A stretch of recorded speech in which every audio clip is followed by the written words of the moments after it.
Tamil is one of the oldest continuously spoken languages on Earth, spoken today by tens of millions of people, spread across 2 countries, separated by a narrow strip of water, barely 30 kilometers wide at its closest point. On one side sits Tamil Nadu in southern India. On the other sites the Tamil population of Sri Lanka, itself divided into communities with very different and often misunderstood histories.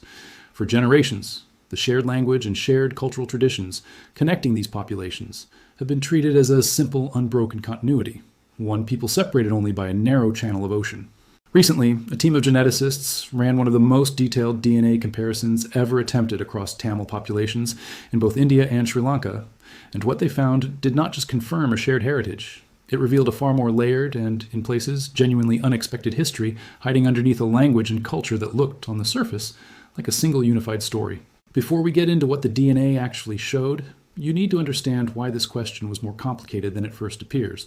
and why simply speaking the same language across 2 countries tells you far less about shared ancestry than most people assume. Language and genetics are not the same thing, and they do not always move together through history. Populations can adopt a new language through trade, conquest, or cultural influence without any significant genetic exchange taking place at all. And conversely, populations can remain genetically connected across enormous distances while their languages drift apart entirely. Tamil identity spans a strait of ocean, a national border, centuries of separate colonial history, and within Sri Lanka itself, several distinct community histories that get lumped together under one shared label far more often than the actual historical record would justify. Consider a few examples that illustrate exactly how disconnected language and genetics can become over time. English-speaking populations today span multiple continents and enormous genetic diversity, from populations with deep ancestral roots in the British Isles to populations across Africa, Asia, and the Americas who adopted English through colonization, trade, or migration, with no shared genetic ancestry connecting most of these groups beyond ordinary human relatedness. Swahili, similarly, functions as a shared language across large parts of East Africa among populations with genuinely distinct ancestral histories. Shared language, in other words, is frequently a marker of cultural contact, trade, conquest, or shared recent history rather than a reliable signal of deep shared ancestry. And there is no reason to assume the Tamil-speaking world would automatically be an exception to this general pattern, no matter how long the language itself has existed or how strong the cultural continuity connecting its speakers might feel. There are 3 questions this investigation set out to answer, and I want you to hold on to all 3, because the way they resolve at the end of this video complicates the simple picture almost everyone starts out believing. First, do Tamil populations in India and Sri Lanka share the kind of close recent genetic ancestry that their shared language would suggest, or has enough time and separation passed to produce measurable genetic differences between them? Second, are the different Tamil communities within Sri Lanka itself, communities that outsiders often treat as a single group, actually as genetically similar to each other as their shared identity implies? And third, and this is the part that turned out to be the most surprising piece of the entire investigation, what does the deep ancestral history underlying all of these populations reveal about how the Indian subcontinent itself was originally settled, thousands of years before Tamil or any other Dravidian language was ever spoken at all? Answering these 3 questions required assembling a dataset broad enough to actually capture the internal complexity of Tamil populations on both sides of the Palk Strait, rather than treating either country's Tamil population as a single, undifferentiated sample. Researchers collected genetic material from individuals across Tamil Nadu, spanning several different districts and social communities within the state, alongside samples gathered from Sri Lanka representing the island's different Tamil-speaking communities separately, rather than combining them into one generalized Sri Lankan Tamil category the way earlier, less detailed studies had sometimes done. This distinction, treating Sri Lankan Tamil communities as separate populations worth comparing individually rather than lumping them together, turned out to be the single most important methodological choice driving everything the study eventually revealed, and it is exactly the kind of choice that earlier, more broadly framed research had simply never thought to make. To understand where this research even begins, you have to go back to one of the most important discoveries in the genetic history of South Asia, a finding that reshaped how researchers think about the entire subcontinent's population history. Roughly 15 years ago, large-scale genetic studies revealed that nearly every population across India, regardless of region, language family, or caste, can be modeled as a mixture of 2 deeply ancient ancestral populations, referred to by researchers as Ancestral North Indian and Ancestral South Indian ancestry. Ancestral North Indian ancestry shows genetic ties to populations further west, connected to the broader movements of early farming and pastoral groups that spread across large parts of Eurasia thousands of years ago. Ancestral South Indian ancestry, by contrast, traces back to populations that appear to have inhabited the Indian subcontinent for a much longer, deeper stretch of time, related to some of the earliest human populations to settle South Asia after the initial migrations out of Africa. This discovery, often referred to within the field as the ANI-ASI model, fundamentally changed how geneticists and historians think about the population history of the entire Indian subcontinent. Before this research, the prevailing assumption in much of South Asian population genetics treated the subcontinent's genetic diversity as a relatively simple gradient, without a clear framework for understanding exactly which historical migrations had produced that diversity or when they had occurred. The ANI-ASI model provided that framework for the first time, showing that virtually the entire genetic landscape of modern South Asia could be explained as the product of admixture between these two deeply distinct ancestral source populations, occurring at various points and in various proportions across an enormous span of time and geography, with the mixing process itself, remarkably, appearing to have slowed dramatically, and in many regions, essentially stopped, roughly 2,000 years ago, as increasingly rigid social structures across the subcontinent began restricting intermarriage between different communities far more strictly than had been the case in earlier centuries. Every population studied across the subcontinent, from Kashmir in the far north to the southern tip of Tamil Nadu, carries some blend of these two ancestral components, but the exact proportions vary enormously depending on region, language, and social history. Populations speaking Dravidian languages, the language family that includes Tamil, Telugu, Kannada, and Malayalam, tend, on average, to carry a higher proportion of ancestral South Indian ancestry than populations further north speaking Indo-European languages, a pattern that broadly lines up with the geographic distribution of these language families across the subcontinent today. Tamil populations specifically, concentrated in the far south of India, carry among the highest proportions of ancestral South Indian ancestry found anywhere on the subcontinent, a signal connecting them to some of the deepest and most ancient layers of South Asian population history. This pattern also helps explain a puzzle that had long interested linguists and historians studying the subcontinent: the fact that Dravidian languages today are found almost entirely concentrated in southern India, with only a handful of isolated Dravidian language pockets surviving far to the north, most notably a language called Brahui,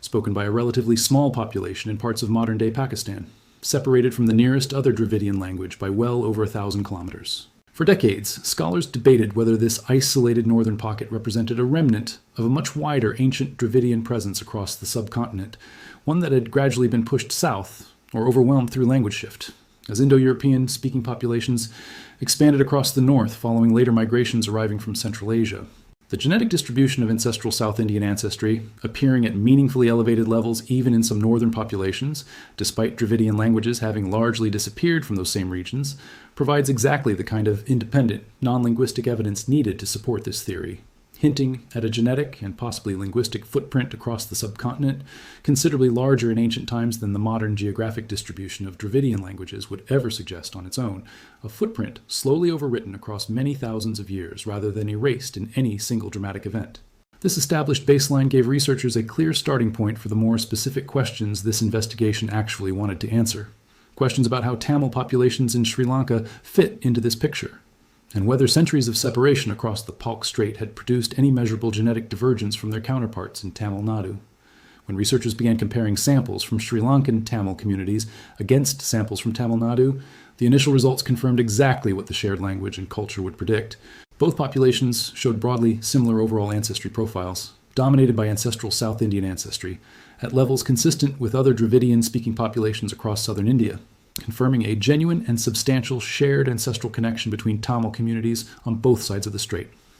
This finding was expected, but it was still important to establish clearly before moving on to the more detailed comparisons, because it confirmed that the Palk Strait, despite forming a national border and a stretch of open water separating two countries, has never functioned as a major genetic barrier the way oceans separating more distant landmasses typically do. At its narrowest point, the strait separating India and Sri Lanka measures barely more than 30 kilometers across, and at several points in history, a chain of limestone shoals and small islands known as Adam's Bridge is believed to have provided an even more direct connection between the two landmasses.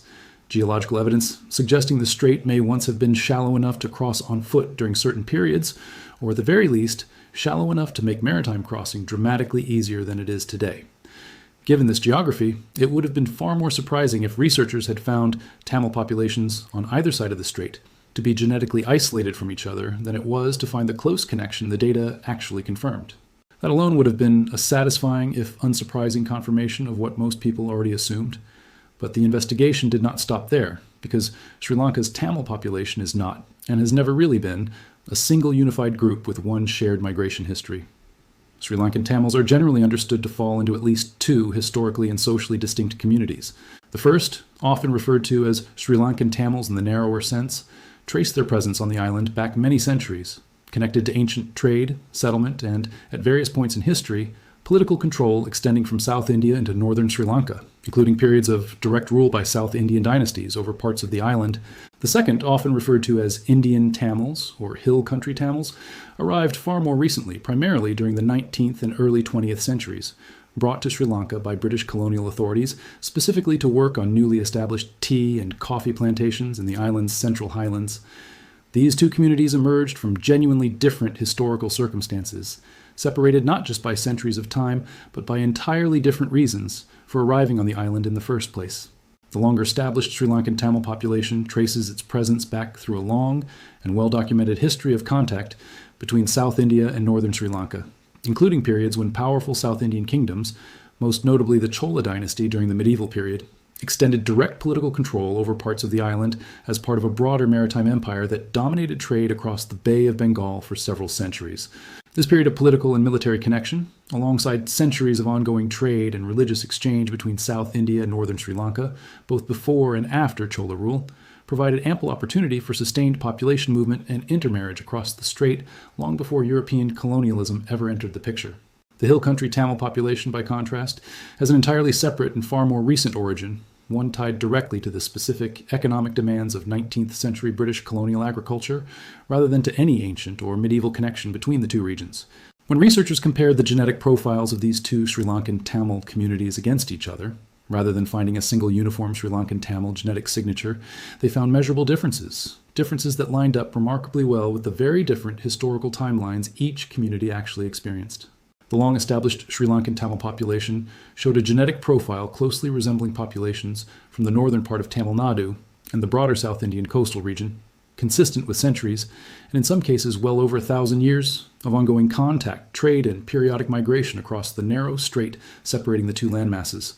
alongside a meaningful degree of local genetic drift accumulated from many generations of relative isolation within Sri Lanka itself. This particular finding, close regional similarity to northern Tamil Nadu, combined with a measurable local genetic signature accumulated over many generations on the island, fits precisely with what historians already understood about the geography of historical contact across the strait.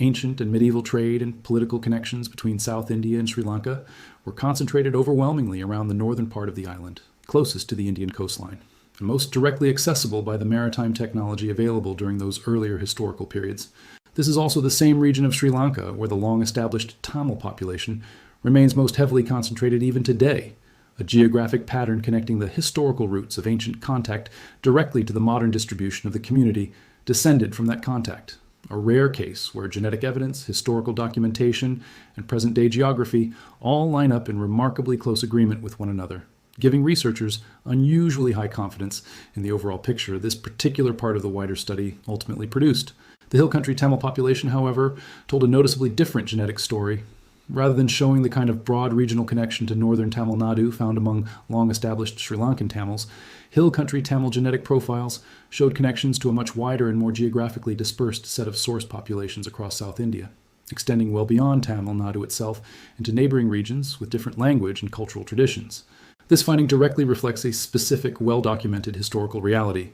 Colonial labor recruitment for Sri Lanka's plantation economy was not limited to Tamil Nadu alone. British recruiters drew laborers from across a wide swath of South India, including regions where Telugu and other languages were more commonly spoken, with many of these recruited workers and their descendants gradually adopting Tamil language and identity over the following generations, even though their actual ancestral origins traced back to a considerably broader and more genetically varied set of source communities than the long-established Sri Lankan Tamil population ever drew from. The historical record surrounding this labor recruitment is extensively documented in colonial administrative archives, which describe recruitment networks stretching across present-day Tamil Nadu, Andhra Pradesh, and other neighboring regions, organized through a system of labor recruiters who traveled inland to recruit workers, often from among the poorest and most economically vulnerable communities available, offering the promise of paid work on Ceylon's expanding plantations during a period of considerable economic hardship across much of rural South India. Conditions on these plantations were frequently harsh, and the communities that formed as a result developed their own distinct social and cultural identity within Sri Lanka over the following century, an identity built around shared language, shared plantation labor, and a shared, often difficult colonial-era experience rather than around any single shared regional or ancestral origin back in India. This is precisely the kind of hard, lived history that genetic data alone cannot fully capture, but that the genetic diversity found within this specific community helps confirm and contextualize, adding a scientific layer of confirmation to a history that has, for a long time, mostly been preserved through family memory, community oral tradition, and the sparse, often impersonal records kept by the colonial administrations that organized this migration in the first place. This finding matters enormously for understanding what Tamil identity actually represents in Sri Lanka today. It is not, and was never, a single genetically uniform group defined by unbroken ancestral continuity. It includes a population whose roots on the island stretch back many centuries, shaped by ancient and medieval era contact across the Palk Strait, alongside a second population whose Tamil identity emerged much more recently, forged through shared language, shared labor conditions, and shared colonial-era experience, out of a genetically more diverse set of South Indian communities brought together under decidedly difficult historical circumstances. Both communities are, in every meaningful cultural sense, authentically Tamil today, but the genetic story underlying that shared identity turns out to be considerably more complicated and considerably more historically specific than the simple picture of one unified Tamil people, split only by a narrow stretch of ocean. It is worth being precise about what this finding does and does not mean, particularly given how sensitive questions of community identity can be. This research does not suggest that hill country Tamils are somehow less authentically Tamil than long-established Sri Lankan Tamil communities, nor does it rank one community's history as more legitimate than the other. Both groups built their identity through genuine, lived historical experience, one through many centuries of ancestral presence and cross-strait connection, the other through a shared and often extremely difficult colonial era,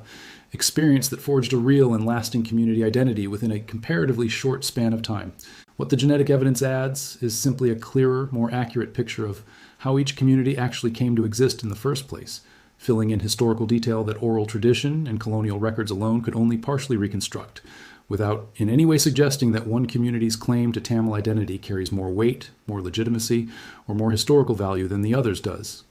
There is a third layer to this investigation that connects everything back to the deepest and most ancient part of the story, the question of where ancestral South Indian ancestry itself, the deep genetic signal underlying all Dravidian-speaking populations, actually originated. For years, researchers debated whether this ancestral component represented a genuinely indigenous South Asian population that had lived on the subcontinent essentially unchanged since the earliest human settlement of the region, or whether it, too, carried traces of even older migration events stretching back tens of thousands of years. More recent research, incorporating ancient DNA recovered from skeletal remains found at archaeological sites across the subcontinent,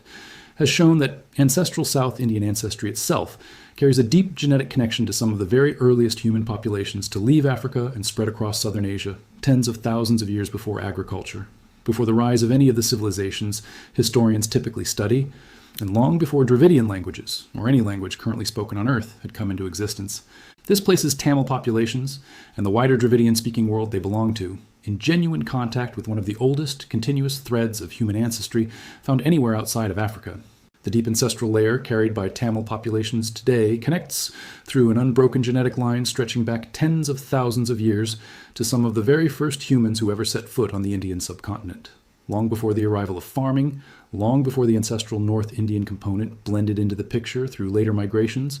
and long before anyone had a name for Tamil, or Dravidian, or India itself.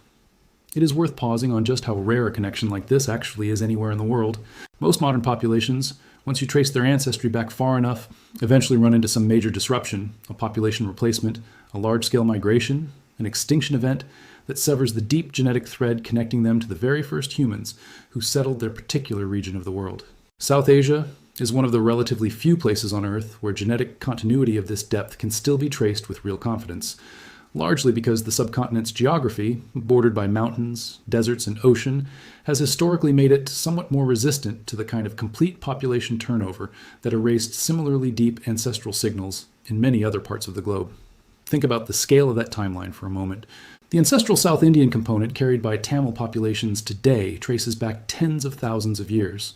while the Chola dynasty's maritime empire, the medieval trade networks connecting South India to Sri Lanka, and even the tea plantations that brought hill country Tamils to the island all occurred within roughly the last 2,000 years, a mere sliver of time compared to the deep ancestral thread underlying the entire population. Every political dynasty, every colonial administration, every modern national border discussed throughout this investigation represents an almost impossibly thin and recent layer painted on top of a genetic history that began tens of thousands of years earlier, long before agriculture, long before cities, and long before any of the languages spoken across the subcontinent today had even begun to take shape. So when someone asks whether Tamil populations across India and Sri Lanka really share a common ancestry, the honest answer, based on everything this research uncovered, is considerably more layered than a simple yes or no. Yes, at the deepest level, Tamil populations on both sides of the Palk Strait share an ancient tens of thousands of years old connection to some of the earliest human inhabitants of South Asia, a connection carried forward through the ancestral South Indian genetic signature found at high frequency across virtually every Tamil-speaking community studied. And yes, at a more recent level, long-established Sri Lankan Tamil communities show close and specific genetic ties to nearby regions of Tamil Nadu, reflecting many centuries of documented cross-strait contact and migration. But layered on top of both of these connections sits a considerably more recent and more complicated history, one where an entire additional Tamil-speaking community, the Hill Country Tamils, trace their genetic roots, not specifically to Tamil Nadu at all, but to a much wider patchwork of South Indian communities brought together under colonial labor recruitment, gradually forging a shared Tamil identity that reflects far more genetic diversity than the simple label Tamil usually suggests to outsiders. That is the story this DNA research actually tells, and it is a far richer and far more historically specific story than the simplified picture of one unified people divided only by a narrow strait of water. It is a story about how identity can operate on multiple layers at once, an ancient, tens of thousands of years old thread of shared deep ancestry running underneath everything, a more recent layer of centuries-old regional connection, specific to certain communities, and an even more recent layer forged deliberately, and often under considerable hardship, out of colonial-era labor migration that brought genetically diverse populations together under a single shared language and a single shared identity within the span of only a few generations. There is something worth sitting with here that goes beyond the specific genetic details. Something about what this research reveals regarding how quickly shared identity can form, even among populations with genuinely different ancestral origins. The Hill Country Tamil community did not need thousands of years of shared genetic history to become authentically Tamil. Shared language, shared labor, shared hardship, and shared cultural practice, sustained across a handful of generations under difficult colonial conditions, proved entirely sufficient to forge a genuine and lasting Tamil identity, regardless of how genetically varied the ancestral communities that eventually merged into that identity actually were. Identity, this research suggests once again, is something considerably more fluid and considerably more constructible within a human lifetime than ancestry alone would ever predict on its own. There is one more detail from this research worth mentioning, because it adds an important layer of nuance often missing from popular discussions of South Asian genetics. The strong regional genetic patterns found across Tamil populations and across South Asia more broadly are shaped not only by ancient migration, but by a social practice that has profoundly influenced the genetic structure of the entire subcontinent for well over 1,000 years. The widespread historical practice of marrying almost exclusively within one's own community, whether defined by caste, region, or language group. This pattern of strict, sustained endogamy across many South Asian communities has caused genetic drift to accumulate within specific populations at a rate considerably higher than researchers typically find in populations with more open patterns of intermarriage, meaning that even relatively small, specific communities across the Tamil-speaking world can carry distinctive genetic signatures shaped as much by centuries of social structure as by any ancient migration event. This is part of why researchers were able to distinguish long-established Sri Lankan Tamil communities from hill country, Tamil communities with such genetic precision in the first place, despite both groups sharing the same language, much of the same broader culture, and living on the very same island for well over a century now, a level of genetic resolution that simply would not have been possible in a population with a longer or more open history of intermarriage across community lines over time. If this video showed you anything, it is that a shared language and a shared name can sometimes cover up a genuinely complicated and layered history underneath, one that only becomes visible once researchers actually go looking at the DNA itself rather than relying on cultural labels alone. Tamil identity, spanning 2 countries and multiple distinct historical communities, turns out to be exactly this kind of layered story, ancient at its deepest roots, regionally specific at its middle layer, and remarkably recent and constructed at its most visible present-day layer. There are other widely shared identities out there, spanning multiple countries and carrying similarly assumed but rarely tested genetic unity, still waiting for the same kind of careful investigation, identities held together by language, religion, or shared history rather than by any guaranteed genetic uniformity underneath. Exactly the kind of assumption this investigation just showed can hide a far richer and far more complicated real story once someone finally takes the time to test it properly. If you want to know which shared identity gets tested next, make sure you are subscribed, because the next investigation in this series is already underway. And based on everything we have seen so far, it is unlikely to be the simple, single story anyone expects it to be, no matter how confidently a shared name or a shared language might suggest otherwise.